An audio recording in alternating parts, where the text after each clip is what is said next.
Hello friends, आजको भिडियोमा यदि हामी जीवनमा सफल हुनु चाहन्छौँ भने हामीले आजदेखि त्याग्नुपर्ने 7 आदतहरू के हो भन्ने विषय लिएर आएको छु।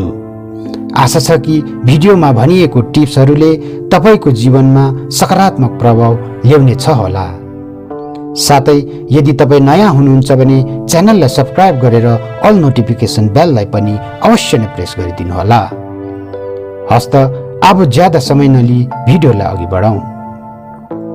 फ्रेन्ड्स, यदि तपाईले त्यो लक्ष्यलाई हासिल गर्नु सक्नु भएको छैन जुन लक्ष्यलाई तपाई प्राप्त गर्न चाहनुहुन्छ भने पक्कै पनि तपाईको जीवनमा यस्तो कुराहरू हुन सक्छ जुन कुराले तपाईलाई आफ्नो लक्ष्य हासिल गर्नुमा बाधा दिइरहेको छ। हाम्रो आदतहरू, सोच्ने अनि कार्य गर्ने तरिकाहरूले हाम्रो जीवनमा धेरै प्रभाव पार्ने गर्छ। हाम्रो दैनिक आदतहरू मध्ये केही यस्ता आदतहरू हुन्छ जसले हामीलाई हाम्रो लक्ष्यसम्म पुग्नुमा बाधा दिने गर्छ। तर यदि हामीले यी नकारात्मक आदतहरूलाई राम्रो आदतहरूले बदल्यौं भने नयाँ आदतहरूले हामीलाई सफल हुनुमा धेरै मद्दत पुर्याउँछ। त आउनुहोस् अब जानौं कि ती कुन 7 आदतहरू हो जो सफल हुनुको निम्ति तपाईले आजैदेखि छोड्नुपर्छ।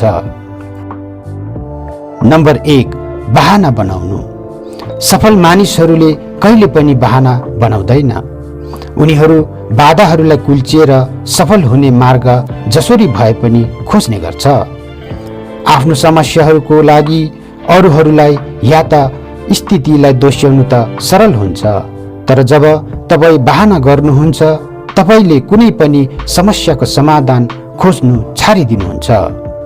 त्यसैले म थाकेको छु, आज साह्रै ठन्डा छ, म सन्चो छुइनँ, मेरो धेरै अरू कामहरू छ भन्ने जस्ता बहानाहरूलाई आजैदेखि आफ्नो जीवनबाट निकालिदिनुहोस् अनि बिना बहाना आफ्नो लक्ष्यप्रति काम गर्नु सुरु गर्नुहोस्। नम्बर 2, काम टार्नु। यदि तपाईमा आफ्नो कामहरूलाई टार्ने आदत छ भने तपाईले यही क्षण त्यो आदतलाई त्याग्नु पर्नेछ। म यो कामलाई भोलि गर्छु या त कुनै अर्को दिन गर्छु भन्ने जस्तो वाक्यले तपाईको कामलाई कहिले पनि पूरा हुनु दिँदैन। त्यो कामलाई आजै पूरा गर्नुहोस् जुन काम तपाईको निम्ति धेरै महत्त्वपूर्ण छ। किन भोलिको दिनलाई पर्खिरहनुहुन्छ? यदि तपाईले काम टार्ने आदत छोड्नु भएन भने तपाई कहिले पनि सफल हुनु सक्नुहुने छैन। नम्बर 3, भाग्यमाथि पूर्ण रूपले निर्भर हुनु। यसको निम्ति एउटा उदाहरण लिउँ।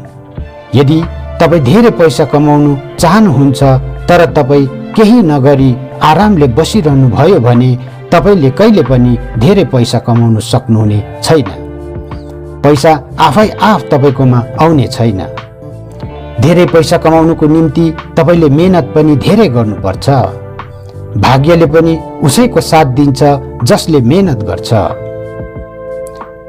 नम्बर 4, कम्प्लेनिङ अथवा गुनासो गर्नु। कुनै पनि समस्याको बारेमा कम्प्लेन गरेर तपाईले केही पनि फाइदा पाउनु हुने छैन। कम्प्लेन गर्नु कुनै पनि समस्याको समाधान होइन। कसैले पनि तपाईको कम्प्लेन सुन्नु चाहँदैनन्।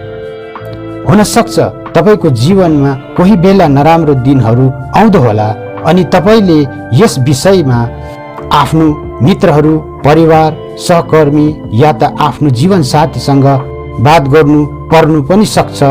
तर यी सब व्यक्तिहरूले तपाईलाई तबसम्म सहयोग गर्न सक्दैन जबसम्म तपाईले आफूले आफूलाई सहयोग गर्नुहुन्न। त्यसैले अघि बढ्नुहोस् अनि कम्प्लेन गर्नु छोड्नुहोस्। नम्बर 5, असफलतासँग डर मान्नु। असफलतासँग डर मान्नु छोड्नुहोस्। सफल व्यक्तिहरू असफलतासँग कहिले पनि डराउँदैन। असफलता मानिसको जीवनको हिस्सा हो। सफलता र असफलता दुवैले तपाईको जीवन बदल्न सक्छ। सफलताले तपाईको आत्मविश्वास बढाउँछ भने असफलताले तपाईलाई ज्ञान दिन्छ, तपाईलाई सफल हुने अर्को विकल्प दिन्छ।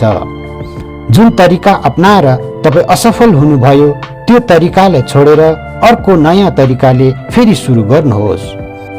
थोमस एडिसनले पनि भनेका थिए कि ऊ 10,000 पटक असफल भएको होइन, तर उसले 10,000 यस्तो तरिकाहरू पत्तो लगाए जसद्वारा बिजुली बत्ती बनिनु सकिँदैन। असफलतादेखि निराश नहुनुहोस्, यसलाई सकारात्मक रूपमा लिई अघि बढ्नुहोस्। नम्बर 6, लक्ष्य बिनाको जीवन। तपाईको लक्ष्य के छ? यदि तपाईसँग यो प्रश्नको उत्तर छैन भने तपाईले एकपटक गम्भीरताले सोच्नु पर्नेछ। बिना लक्ष्यको जीवन व्यर्थ हुन्छ। अन्न बिनाको चुला जस्तै हो। अन्न नै छैन भने चुलामा के पकाउने? लक्ष्यले तपाईलाई दैनिक रूपमा प्रोत्साहन दिन्छ। खाना पकाउनु तपाईको लक्ष्य हो भने चुला तपाईँ स्वयं हुनुहुन्छ अनि दाउरा तपाईको प्रोत्साहन र मेहनत हो। यी तीनै कुरा मिल्यो भने मात्र लक्ष्य प्राप्त हुन्छ, जो हो खाना पकाउनु। त्यसैले आफ्नो जीवनको लक्ष्य निर्धारित गर्नुहोस्। नम्बर 7, नकारात्मक दृष्टिकोण।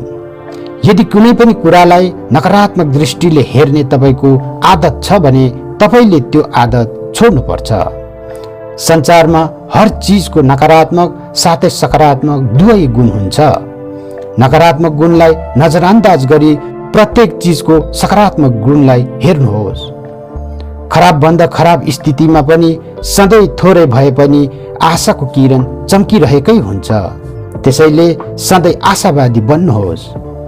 नकारात्मकताले तपाईलाई कहिले पनि फाइदा गर्दैन, बरु स्थिति अझै दुःख र कष्टदायक बनाउँछ। त फ्रेन्ड्स, आजैदेखि यी 7 आदतहरू आफ्नो जीवनदेखि हटाएर सकारात्मक आदतहरूको चयन गरी आफ्नो जीवनमा सफल बन्नुहोस्। तपाईलाई धेरै धेरै शुभकामना छ। तपाईलाई यो भिडियो कस्तो लाग्यो प्लिज कमेन्ट गरिदिनु होला। साथै भिडियोलाई लाइक अनि शेयर पनि अवश्य नै गरिदिनु होला। हवस् त, आजको लागि यति नै। फेरि भेटौँला अर्को भिडियोमा। तबसम्मको लागि आज्ञा दिनुहोस्। धन्यवाद।